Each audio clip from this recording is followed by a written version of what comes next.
Sir നമ്മുടെ block chain എങ്ങനെയാണ് ഈ വാലറ്റുമായിട്ട് പ്രവർത്തിക്കുന്നത്? അതായത് നമ്മുടെ ഈ ക്രിപ്റ്റോ കറൻസി എല്ലാം തന്നെ പ്രവർത്തിക്കുന്ന ഒരു വാലറ്റ് അഡ്രസ് ഉണ്ടാവും. വാലറ്റ് അഡ്രസ് എന്ന് പറഞ്ഞാൽ വാലറ്റ് മീൻസ് പേഴ്സ്.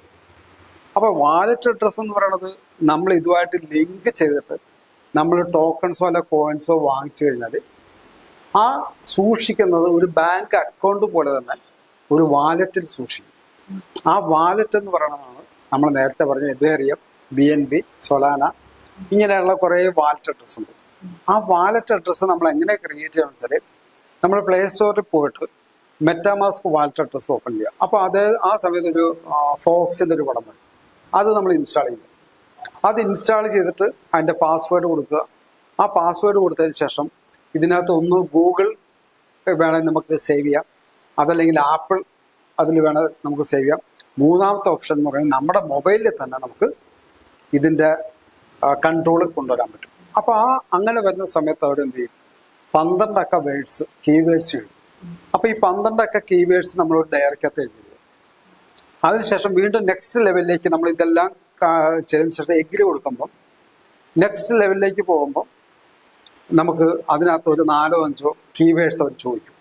അപ്പോൾ ആ കീവേഡ്സ് അതിൻ്റെ ഓർഡർ അനുസരിച്ച് ഇപ്പോൾ 1, 2, 3, 4 എന്നുള്ള രീതിയിൽ ഓർഡർ അനുസരിച്ചിട്ട് ഇവർ എത്രാമത്തെ നമ്പറിലാണ് ചോദിക്കുന്നത് ആ നമ്പർ നമ്മളവിടെ പ്രസ് ചെയ്യാം. അങ്ങനെ ചെയ്തതിന് ശേഷം വീണ്ടും എഗ്രി കൊടുത്ത് കണ്ടിന്യൂ കൊടുത്തു കഴിയുമ്പോൾ നമുക്ക് വാലറ്റ് ക്രിയേറ്റ് ആവും. ഈ വാലറ്റ് ക്രിയേറ്റ് ആയി വരുമ്പോൾ നമുക്ക് ആദ്യത്തെ ഇതിൽ തന്നെ മൊബൈലിൽ ഒരു ഇൻ്റർഫേസ് വരും, എതേറിയം നെറ്റ്വർക്ക് എന്ന് കാണും. അപ്പോൾ എതേറിയം നെറ്റ്വർക്ക് എന്ന് കാണുന്നതിന് ശേഷം അതിൻ്റെ ലെഫ്റ്റ് സൈഡിലെ ഏറ്റവും മേൽ വശത്ത് ഒരു ആരോ മാർക്ക് ഉണ്ടാവും. അവിടെ ഒന്ന് പ്രസ് ചെയ്യുമ്പോൾ സൊലാന, എതേറിയം, അങ്ങനെ പല പല ചെയിൻ ഉണ്ടാവും. അതിനകത്ത് നമുക്ക് വേണ്ടത് BNB സ്മാർട്ട് ചെയിനാണ്. അപ്പോൾ BNB സ്മാർട്ട് ചെയിൻ സെലക്ട് ചെയ്ത് നമ്മൾ സെലക്ട് ചെയ്യാം. അതിനുശേഷം വീണ്ടും ആ BNBയുടെ എംബ്ലോക്ക് വരും. അതിനുശേഷം അതിൻ്റെ റൈറ്റ് സൈഡിൽ മേളിലായിട്ട് ഒരു കോപ്പി പേസ്റ്റ് ഉണ്ട്. ആ കോപ്പി പേസ്റ്റിൽ കോപ്പി അടിക്കുക. അതിനുശേഷം നമ്മൾ നമ്മുടെ വാട്സപ്പിൽ കൊണ്ടുവന്ന് പേസ്റ്റ് ചെയ്യുക. എവിടെയാണോ പേസ്റ്റ് ചെയ്യേണ്ടത് ആ പേസ്റ്റ് ചെയ്തിട്ട് അതാണ് നമ്മളുടെ ഈ സിസ്റ്റമായിട്ട് ലിങ്ക് ചെയ്യുന്നത്. അതായത് നമ്മളുടെ ഈ ക്രിപ്റ്റോ കറൻസി അല്ലെങ്കിൽ ടോക്കൺസുമായിട്ടുള്ള ബിസിനസ് വരുമ്പോൾ നമുക്ക് കിട്ടുന്ന സ്പെഷ്യലായിട്ട് കിട്ടുന്ന ടോക്കൺസ് എല്ലാം നമുക്ക് വാലറ്റിലേക്ക് വരികയും ഈ വാലറ്റിൽ നിന്ന് വേണം നമ്മൾ എക്സ്ചേഞ്ച് വഴി കൊടുക്കുകയോ ഇനി ആർക്കെങ്കിലും കൊടുക്കുകയോ മേടിക്കുകയോ ചെയ്യണമെങ്കിൽ നമ്മുടെ വാലറ്റിലാണ് ഈ ടോക്കൺസ് നമ്മൾ സൂക്ഷിക്കുന്നത്.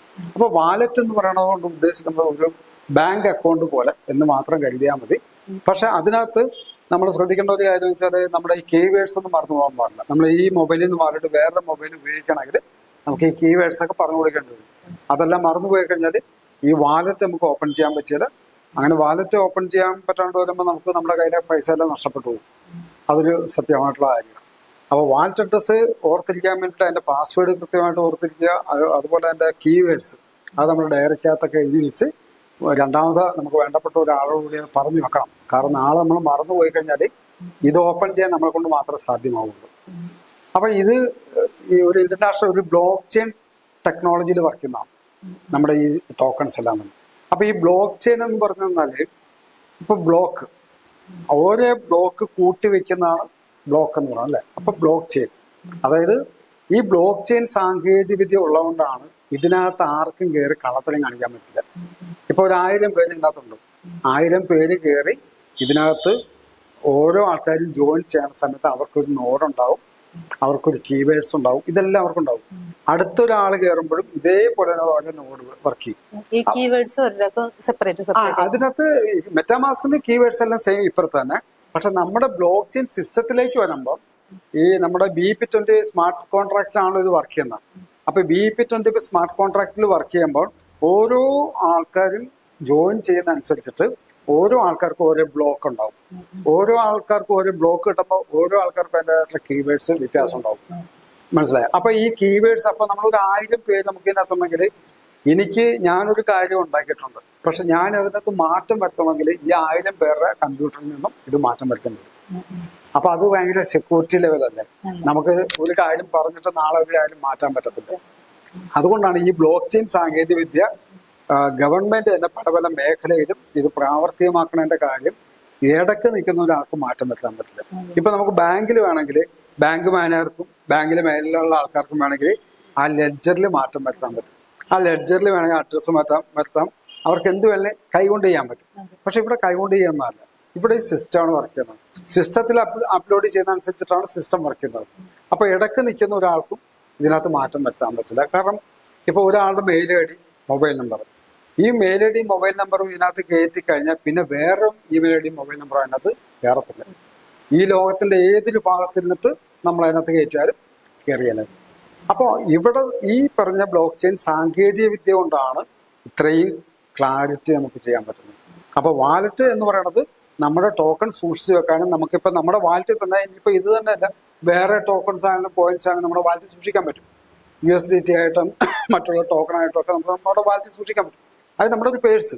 ഈ പേഴ്സിൽ നമ്മൾ ആർക്കൊക്കെ പൈസ കൊടുക്കുന്നു അത് നമ്മുടെ ഇഷ്ടം. പക്ഷെ ഈ പേഴ്സിന്റെ കീവേഡ്സ് മറന്നു പോയി കഴിഞ്ഞാൽ, പാസ്വേഡ് മറന്നു പോയാൽ എന്ത് പറ്റും? അതായത് നമ്മുടെ ബാങ്കിന്റെ ലോക്കർ അല്ലെങ്കിൽ നമ്മുടെ വീട്ടിലിരിക്കുന്ന അലമാരയുടെ ലോക്ക് ചാവി കാണാണ്ട് പോയാൽ എന്ത് സംഭവിക്കും? അതുപോലെ തന്നെ അത് പിന്നെ തല്ലിപ്പൊളിച്ചെടുക്കാം. പക്ഷെ ഇത് അങ്ങനെ എടുക്കാൻ പറ്റില്ല. ഇത് തല്ലിപ്പൊളിക്കാനും പറ്റില്ല, പോയതാണ്. അങ്ങനെയാണ് 2004 ബിറ്റ് കോയിൻസ് ഒരാളുടെ പാസ്വേഡ് മറന്നു പോയിട്ട് നഷ്ടം വന്നത്. അപ്പൊ നഷ്ടം വന്നു കഴിഞ്ഞാൽ കമ്പനിക്കും ഒന്നും ചെയ്യാൻ പറ്റില്ല. കമ്പനിക്ക് എന്ത് ചെയ്യാൻ പറ്റും? ഒരാളുടെ അക്കൗണ്ടിൽ പോയ സാധനം തിരിച്ചെടുക്കാൻ കമ്പനിക്കും പറ്റത്തില്ല. അതാണ് ആ സിസ്റ്റം.